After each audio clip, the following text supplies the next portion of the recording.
Você que está rodando o Brasil todo, tem cliente em Tocantins, Pará, aqui em Mato Grosso, em Goiás, entre outros lugares.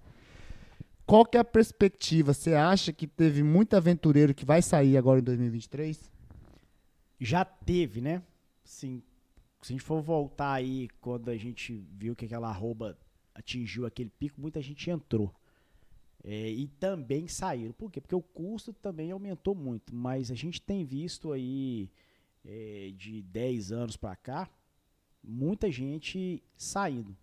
E saindo forçado, né? Eu sempre falo, você está saindo por opção ou você está saindo por obrigação, né? Porque se você não faz o dever de casa bem feito, é igual uma vaca que não está emprenhando. Ela automaticamente ela vai saindo da estação de monta.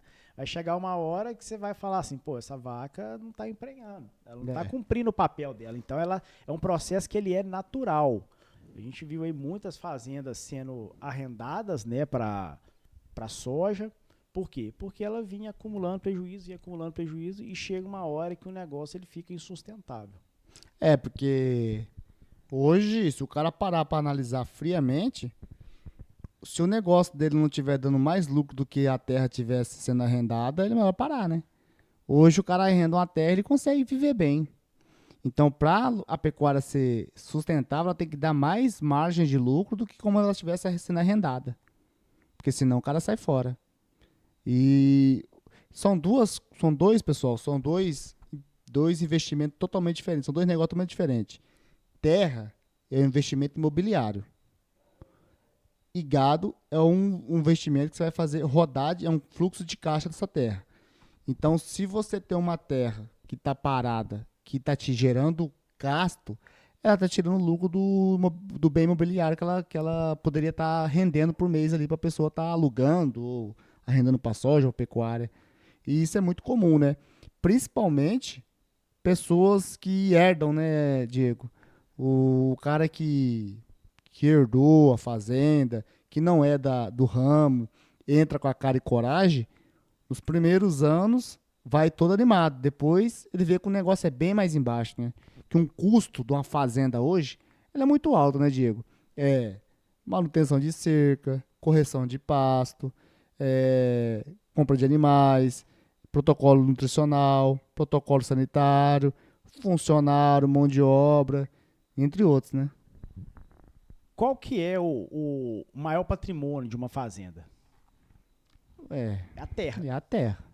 Então, até para você arrendar isso para uma soja, se você tem um pasto que está juqueirado, se você tem uma terra que está cansada, uma terra que está compactada, até para essa negociação nos primeiros anos, você É vai pegar um arrendo menor. menor.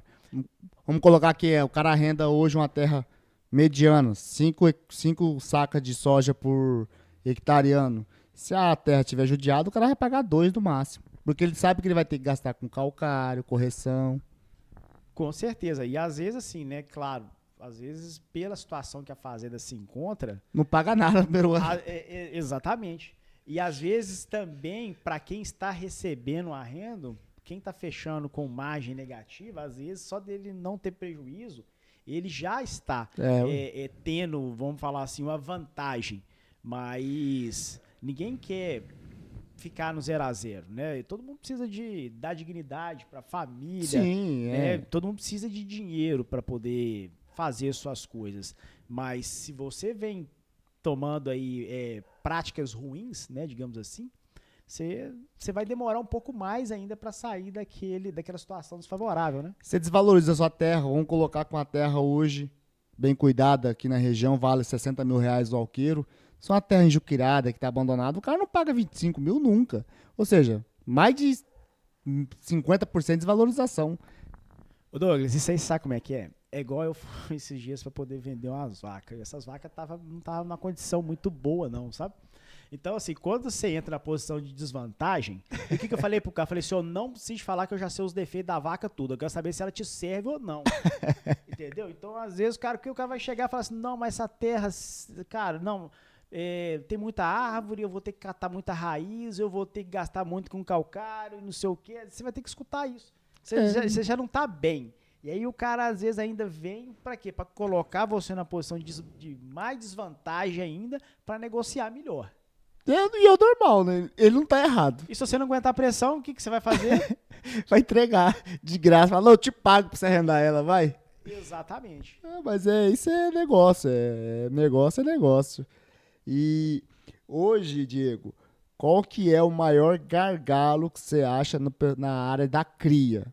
Qual que é a maior dificuldade para um cara que trabalha com cria hoje de tocar o seu negócio? Hoje a maior dificuldade da cria chama-se... Eu vou citar alguns pontos aqui.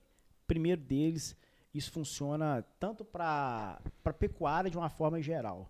Ajuste de taxa de lotação.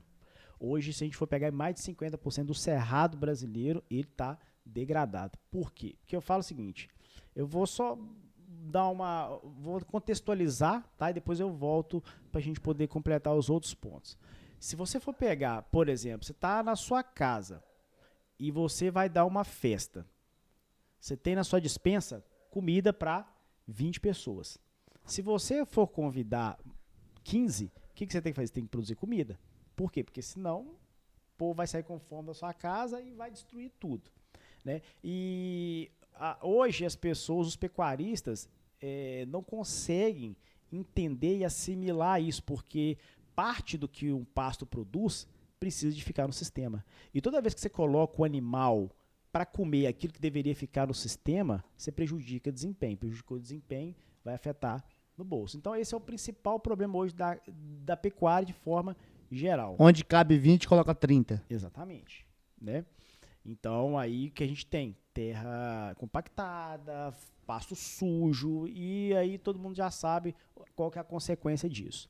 O outro ponto é a gente não descartar vaca. Então, por exemplo, hoje o negócio de cria, né? A gente tem que dar chance, mas as pessoas procuram justificativas para falar assim, não, mas eu não dei condição para a vaca, mas tem 5 anos que está fazendo a mesma coisa. E essa vaca, ela vira um passivo dentro da fazenda. Então, fazenda de cria, ela tem que ter descarte de vaca. Até mesmo para você renovar a sua genética. E esse descarte de vaca, querendo ou não, entra como fluxo de caixa. Representa 40% da sua receita bruta. Vamos supor, no 100 lote aí que só 80 empreou. Top. Taxa de preço top, 80. 20 vaca vai virar fluxo de caixa para pagar mão de obra, para comprar animais novos, né? Exatamente. E também para custear a fazenda. Porque Sim. se você não produz bem, o que acontece? Você gira menos seu estoque. Então cai receita e aumenta o custo de estoque. Então as duas coisas entram diretamente na contramão. Sim. E aí a gente tem um outro fator que é o quê? Distribuição de nascimentos. Né? Então, se você for... Aquele lote desuniforme, né? Nasce um hoje, um mês que vem, outro daqui 4 meses. Exatamente. E isso contribui para quê? Para aumentar o intervalo entre parto. Então, eu sempre falo, vaca boa é aquela vaca que está com um bezerro na barriga e outro no pé. Tá? Então, e isso também é feito através de quê? De boas práticas de manejo. E sem falar também, né, Diego, que falta previsibilidade, né? Você não sabe quantos animais você vai ter no mês de agosto para vender, no mês de setembro, no mês de maio, que é alto. Você não sabe se só as 100 vacas das 80 pariu, você não sabe quanto que vai parir e quanto vai desmamar. Você não consegue ter uma previsibilidade de entrada de dinheiro no caixa. Isso com certeza te ajuda o seguinte, peraí, eu tenho aquela parcela de financiamento para poder pagar tal mês. Eu vou ter esse dinheiro ou não? Até também você pode, com o cara que está bem organizado, ele consegue economizar até em mão de obra. Poxa, se minha taxa de prenhez deu 80%, foi feita tudo no mês de dezembro, novembro, em agosto vai tudo parir esses animais. Então não preciso contratar dois funcionários para trabalhar na maternidade. Eu posso contratar um diarista no mês de agosto para ajudar a dar rodeio só no mês de agosto, que é o maior margem de parto que eu tenho aqui previsto na fazenda. Então não preciso pagar um funcionário o ano todo. É só contratar um diarista que ele vai dar conta de ajudar o vaqueiro. Então ajuda até a diluir custo de mão de obra, né? Com certeza. E isso vai também de encontro com o quê? Por exemplo, se você faz uma IATF, se você faz uma estação de monta, então você vai saber o seguinte, eu tenho uma concentração maior de nascimentos em determinados meses. Que, igual eu falei no início, estação de monta, hoje, eu considero como sobrevivência. É a mesma coisa, nós estamos aqui, se tampar o nariz eu não respiro, né? A tendência é que eu morra, falta de ar. Sim. E a cria hoje funciona muito, se a gente for pensar, né, na cria, ela precisa, é a mesma coisa que a gente precisa do ar para poder respirar, eu considero que uma fazenda de cria, ela precisa de estação de monta. Uma fazenda de cria hoje, é que não tem como analisar muito bem isso, mas ela tem um gasto, se brincar, igual ou até maior com a fazenda de engorda. Hoje a gente tem aí, nas fazendas que a gente tem resultados melhores, coisa de R$ 85 por cabeça mês, por vaca. Diego, isso contabiliza o quê? Tudo. Tudo que sai do seu bolso se divide pelo número de vacas. Eu digo, mas a partir de quantas vacas? A partir de 200 vacas você vai conseguir esse número.